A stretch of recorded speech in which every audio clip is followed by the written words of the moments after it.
So, as you may know, the theme for this year is healing in a world on life support. My day job is an ICU doc, so what I do day in, day out is deal with people on life support. So that made me think, if we are thinking of the world as a whole, and we have our stethoscope, our butterfly ultrasounds, whatever tool you use in your daily practice, how would we describe the state of the world? And in briefly trying to understand where we are in the world, I can tell you we have some good news and we have some bad news. I'll start with the good news.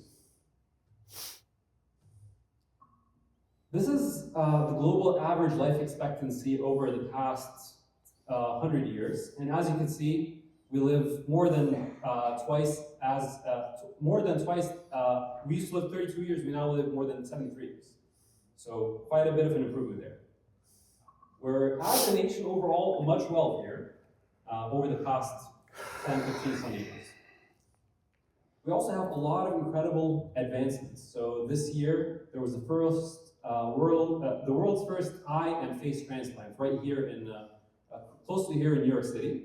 And there was a new surgery that was done in California at UC Davis, where a man could not speak with advanced ALS, and through advanced neurosurgical interventions, he was able to speak. And again, over the past 50 years, we have improved cancer survival outcomes. So, good news so far. Now to the bad news. As a country, we're more depressed. Okay, not great there. Less faith overall. So in the 50s, there was like 90% who identified as Christians.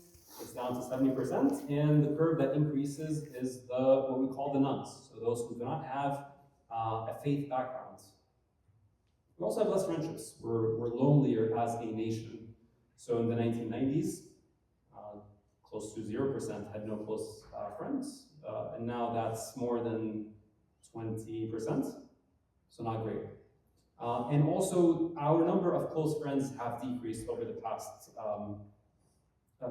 few decades. And we also have more single parent households. And overall, naturally, we're more dissatisfied.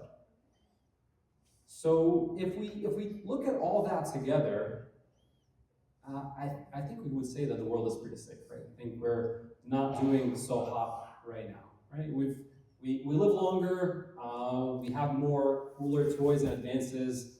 Abuna used to do a lot of cool things in the IR suite, but we're still kind of sick. We're much sicker as a nation and as a world. So the question is, how do we begin healing the world? Christ in the Great Commission in Acts 1:8.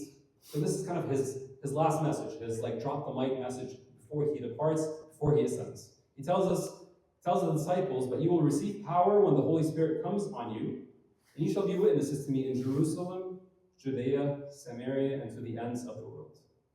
So Christ teaches us that we first have to start where we are. We have to start from within, from our own Jerusalem, so that we can then go out to the world. So our goal this weekend is to nourish each other spiritually, socially, academically, and to equip you all so that you can go back to your own communities, to fully engage there, and to be empowered to serve globally. As you heard Abuna speak today, Dr. Catherine Toma yesterday, and with a few more great talks later on today and tomorrow, and through also attending liturgy together, praying together, praise and worship. These are all opportunities for us to charge our spiritual batteries. We also all spend more than a third of our life in our careers. So this is an opportunity for us to think about what trajectory our careers are heading in, and how do we build fulfilling careers moving forward. Your mental health is also very important, and we have Dr. Mirham in the back, who will be leading one of our breakout sessions on mental health. We also will have our career fair later on this afternoon. We'll have 45 specialties represented right here in this room all around, And this is a great opportunity to talk to your brothers and sisters who have different career paths so that we can learn from each other and support each other.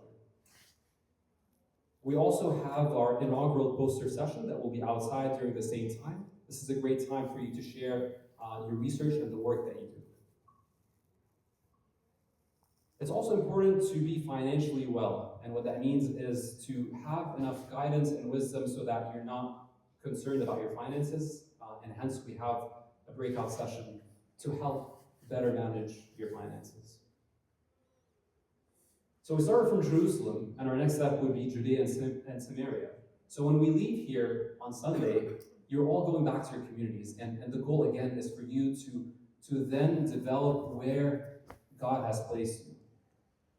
By the grace of God, over the past few years, we've started developing local state chapters in different places, and the goal is to develop local mentorship opportunities, local opportunities to serve through health fairs, and to support each other spiritually and socially.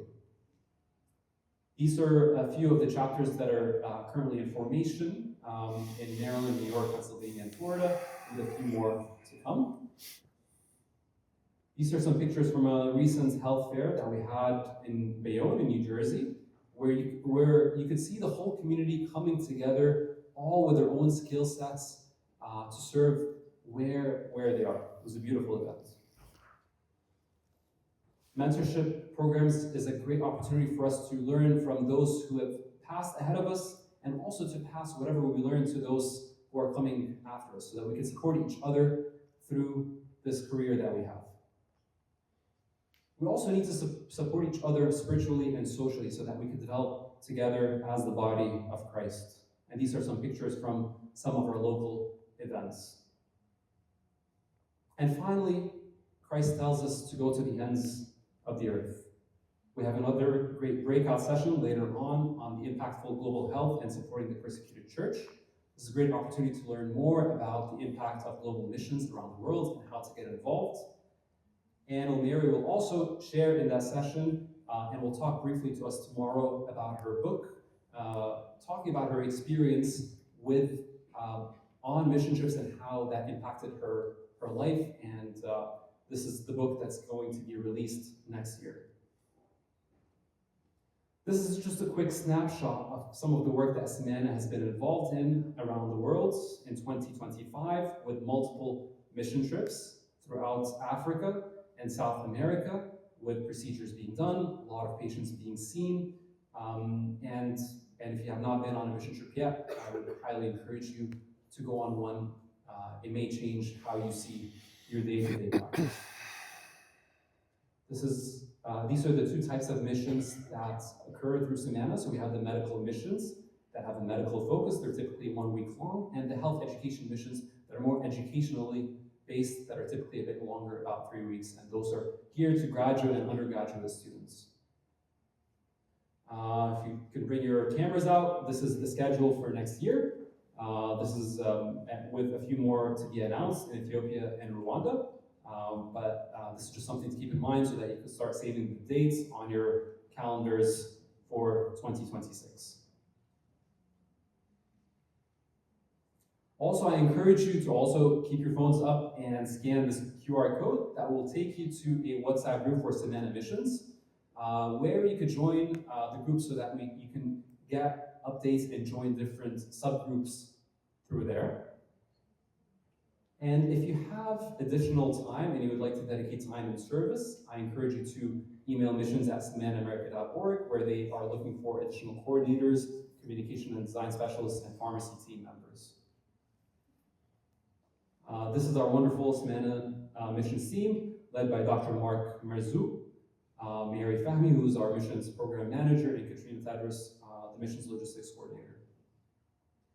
I would also like to thank the board members, many of whom will be actually here this weekend, and I highly encourage you to spend some time talking to them about their journeys and how to get involved. Dr. Hania Shamala, who will be speaking to us in the breakout session later on today. He's over there on the left, so be sure to stop him and have a chat about his journey. Dr. Ayman Iskander will also be with us later on in the breakout session. He's our treasurer, and he will be speaking in the breakout session on global missions. Dr. Basim Zaki, who's going to be with us this weekend. Dr. Maria Hanna, who leads our local chapters, so if you are interested in starting a chapter in your state, she's a great person to speak to. Dr. Mina Sawiris, who will be speaking to us tomorrow with a great talk, who has been leading our mission efforts. And I'd also like to thank Jono, our administrative coordinator, who's also among us here this weekend, who keeps the wheels turning. I'd especially like to thank the student and young professional board. So everything that happens here that you've seen is through their efforts. Truly, truly, truly. This takes at least a whole year in planning. So I'd like to give them a round of applause. Peter Campbell, in front, he's our president. Justina, where's Justina? Our vice president, where's Justina? Right there, Justina. Another round of applause. Katrine, also up front here, on our conference committee.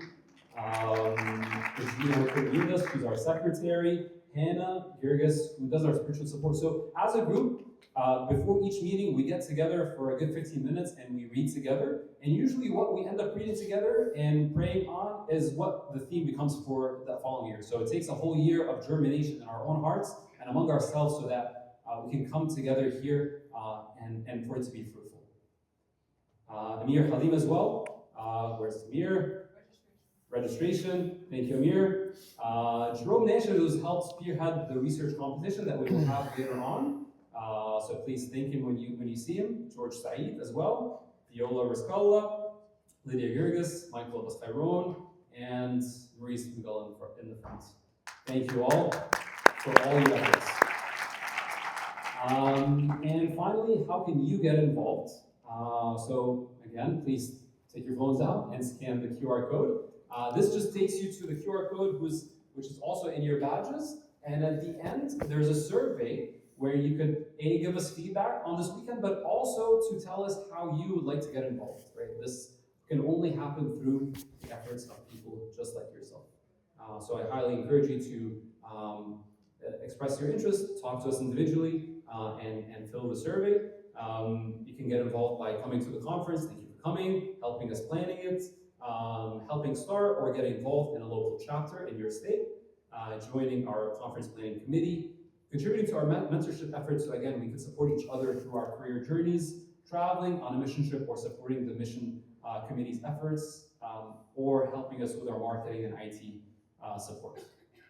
Thank you all. I also encourage you to check out our website. It's back online from yesterday, so please check it out and make sure to follow us on social media so that you can get all the updates. Thank you all.